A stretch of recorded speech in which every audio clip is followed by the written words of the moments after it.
Warning, the following reading may scare or discomfort some viewers. If you do not do well with horror, you are welcome to exit. Listener discretion is advised. Don't say that I didn't warn you, horror family.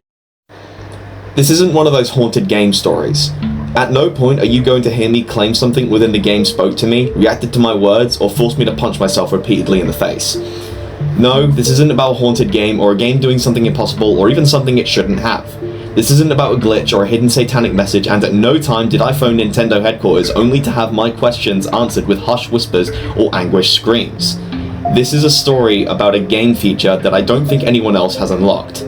That's it. No ghosts, no conspiracies. Just a secret we were all supposed to find, but never did. Something that changes an entire generation's childhood and the very essence of a multi-billion-dollar franchise. This is about what I assume to be a previously undiscovered alternate ending of Super Mario World for the Super Nintendo. In 1996, I received my first computer as a birthday gift. I'd been on the internet before, had used computers before, but it had always been in school or at a friend's house. This one was mine. All mine. I explored the crude, prehistoric web of the time with great interest. I downloaded all sorts of dumb memes and even printed them out, which made absolutely no sense. I also pirated media like a madman, music, games, anything. This was where I had first discovered Mario World. I'd never had a Super Nintendo as a little kid, so it was all new to me. I downloaded tons of games along with the SNES emulator, but Mario World was my favourite. For over a decade, the same Mario World ROM was my time-wasting hobby. I played it over and over again, beating the game faster and faster until I began to lazily explore the worlds with no particular purpose. Game Genie codes helped immensely. I could turn off the timer and relive a particularly entertaining map for an hour as I waited for a download or any number of boring events. It was in this manner that I must have beaten and re-beaten the game thousands upon thousands of times. There was comfort in the obsessive-compulsive behaviour of this routine, but all of that was shattered when I saw the Blind Boo. The Blind Boo, as I referred to it, was hovering over the exit from the haunted sunken ship level later on in the game. I call it blind because it actually had no visible eyes. It was like someone had made a lazy ROM hack, but I knew from years upon years of experience that this was a normal game. The Blind Boo just hung there, over the exit pipe, blocking it. I turned my back to it, but it didn't chase me. How could it? It couldn't even see me. Then I noticed something else out of sorts. There was a key and keyhole misplaced above the exit. Keys and keyholes, as such, are ways of ending a level in an alternate manner and discovering a secret area. Still, this didn't belong there and I knew it. For a moment, I considered the fact that I'd actually broken a ROM file from overuse. After taking a screenshot specifically to show all you Mario Brothers fans out there, I picked up the key and opened the door, figuring the game would seize up and I'd have to restart. Instead, it opened up a new path on the map selection screen, a whirlpool next to Bowser's already creepy head cave thing. I pressed the right arrow and moved on to the whirling drain. Oh god, no. This didn't really strike me as odd, because if you're familiar with the Mario World game, there's an area called Star Road that you may know has similar names. Just stuff like tubular and awesome and all manner of dumb words and phrases. Most of the areas were called Vanilla Forest 1 and Donut Mountain 3 and all that, but there were maps with odd names like that. What did concern me though was Mario's expression. Surprise? Shock? Fear? I entered the map.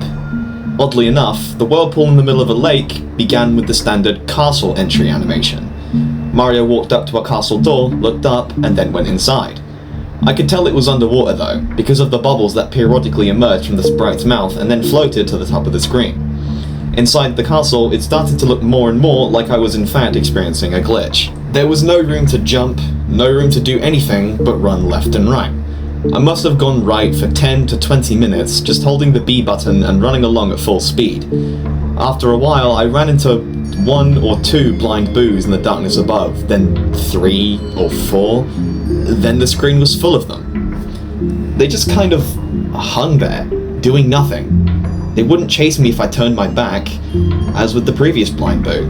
If I made any noise, like Mario's jump sound, they would kind of just shudder a bit, like they heard the sound of Mario's movements, but couldn't do anything about it. Then something made me stop and turn the other way. Now I knew beyond a shadow of a doubt that this map was designed specifically to screw with the player. Not because the giant bleeding bill was hemorrhaging profusely from its face, but because it was inescapable. There was literally no way to avoid being killed by it, as you can clearly see above. That is, unless you're like me, and you have the Game Genie cheat codes on hand. I switched on the code for permanent invincibility. I let the Bleeding Bill chase me for a while when I was invincible, just to get a good look at the thing. I stopped and killed it with my invulnerable touch, only when I saw a message that hadn't been there when I'd passed before. I hate you. That kind of creeped me out, but on the other hand it was kind of interesting because it meant this was definitely a map that was supposed to exist. There was some sort of plot element here, something undiscovered. What did it mean? Who hated me? King Koopa seemed like the obvious answer. Or maybe just the ghosts. When you're in a haunted castle that you found by way of a haunted ship, a bloody looking hate message isn't so unbelievable. I saw it again as I approached some giant boos. I was thankful that the blind boos ended at this point, because the more I watched them shudder, the uneasier I felt, almost empathetic towards them, etc. The thankfulness ended when I turned my back on the giant boos, and this happened. Giant boos with faces I hadn't seen before. They always looked mad at being awakened, angry that you were invading their haunted houses across the Mario World island. This was different, and they looked gleeful, demented. I could see right down their throats, which seemed odd given the lack of detail their mouths usually displayed. And yes, of course I'm going to address that message you saw in the picture. Why won't you die? I don't know why. Am I supposed to? Who's asking? I let the giant boos touch me, and they died like the Bleeding Bills, of which I encountered two. Despite any attempt to scare the player, I knew that being invincible meant invincible no matter what they threw at me. After a while of running down this strange claustrophobic corridor with no more eventful happenings, I came to a room with an exit pipe. Taking the pipe downward, I came out the other end and dropped into a room full of water. The water made sense, this being a sunken castle beneath a whirlpool and all. I was rewarded for my troubles with a question mark block that released a mushroom for me. I could have easily done this with a cheat code, but the thought had escaped me as I faced all these new and strange sights. The first creatures I encountered in the underwater portion of the castle were thwomps. Unless you've been living under a rock since the mid-80s, you know thwomps are stone-like square creatures that hang from the ceiling and fall whenever you come near. They try to crush you, essentially. Well, these thwomps, lined up in a tight row, dropped repeatedly and randomly with no real trigger or any sense of logic. They would just wait or drop whenever they seemed to feel like it. It also looked like these thwomps had been very successful thwomps. More cartoony blood. This was getting pretty unusual for the Mario Bros franchise, which I hadn't recalled seeing blood in at all. Now I'd seen it used 3 times. The bloody bills, the messages, and these perpetually smashing, grinding thwomps who were working their victims into pulp. Forever. In the hampering effects of the water, I walked slowly under these things, making sure every single one of them touched me and died. There are almost 30 of them in a row. The sight of them mindlessly crushing over and over again just made me hate them with an unsettling intensity. What's weird is that the blood caused Mario to slide as if he were on an ice level. After walking through that gauntlet of depravity, I swam into a more open area that was filled with spikes on the floor and ceiling. It was difficult to swim in this manner without touching the spikes, but since I was still invincible I didn't think much of it. I avoided them more for fun than out of any sense I'd be damaged. It stopped being fun really fast though. Now I knew some of what was going on. The bloody mess the thwomps were unendingly spattering. It was other Marios. Past Marios that had tried to traverse this level and failed. I had to admit, this was an excellent touch, even if it was a bit ghoulish. Whoever had designed the map actually broke the fourth wall and showed you the bloated, motionless abortions of the player's own careless treatment of Mario's tiny life. The bodies only floated straight up and down a tiny bit, as if to show the effects of a light current. It was genius, and I couldn't believe I might be the first and only person to ever see this. I toyed with the idea of taking more than one screenshot I just presented to you. Basically so all of you reading this could enjoy the secret map as much as I had, especially this weird little touch. But without swimming, without kicking or moving in any way, the dead Marios started to come at me, like torpedoes. Their faces remained blank and blue and dead, but they moved with astounding speed. They angled and positioned and worked all sorts of unique trajectories that left me almost nowhere to move. They continued coming at me and swarming and backing up to try again, and I just couldn't bring myself to let them touch me.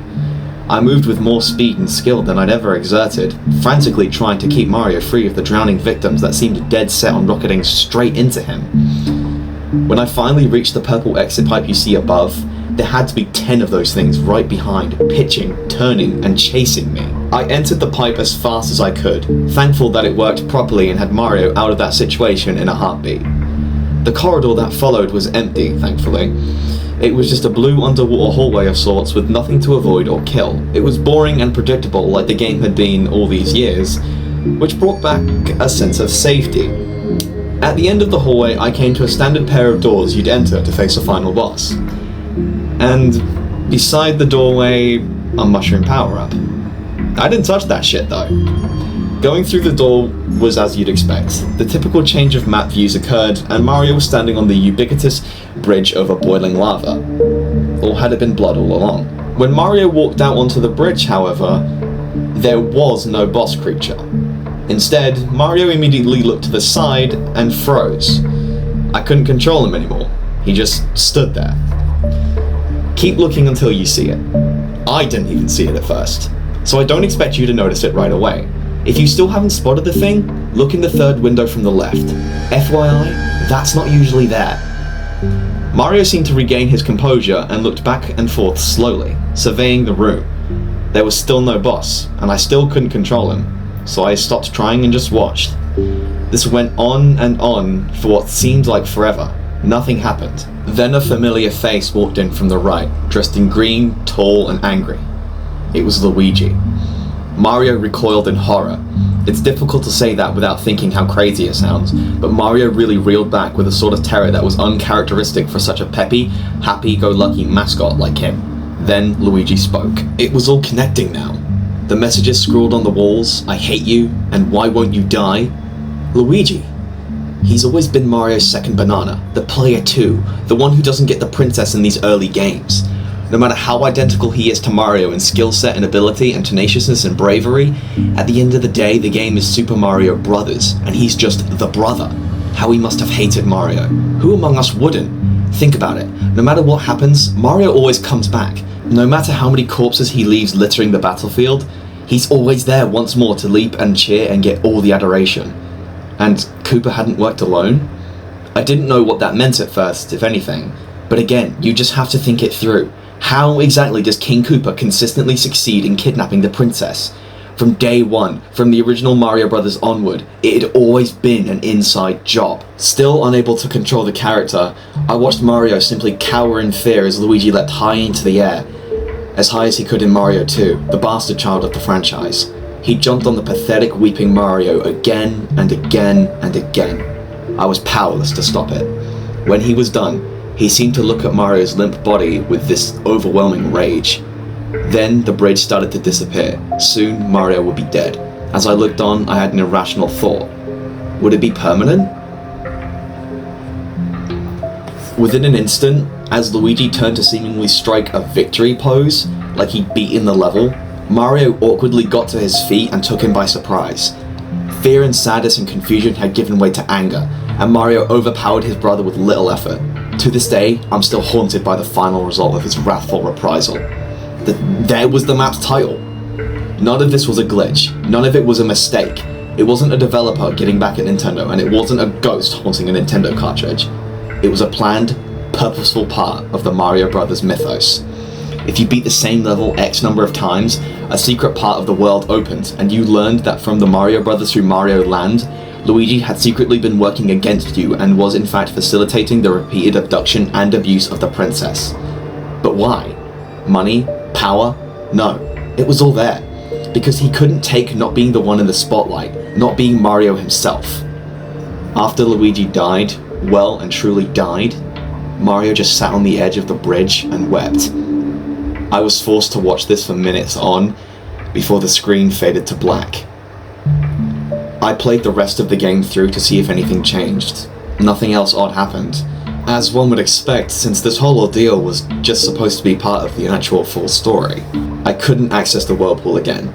I'd seen the events once, and that was all I was apparently allowed. It was back to the game as usual. The same exact game I'd played since the 90s, and would probably continue to play for the rest of my days. Well, It was the same, except for the final image.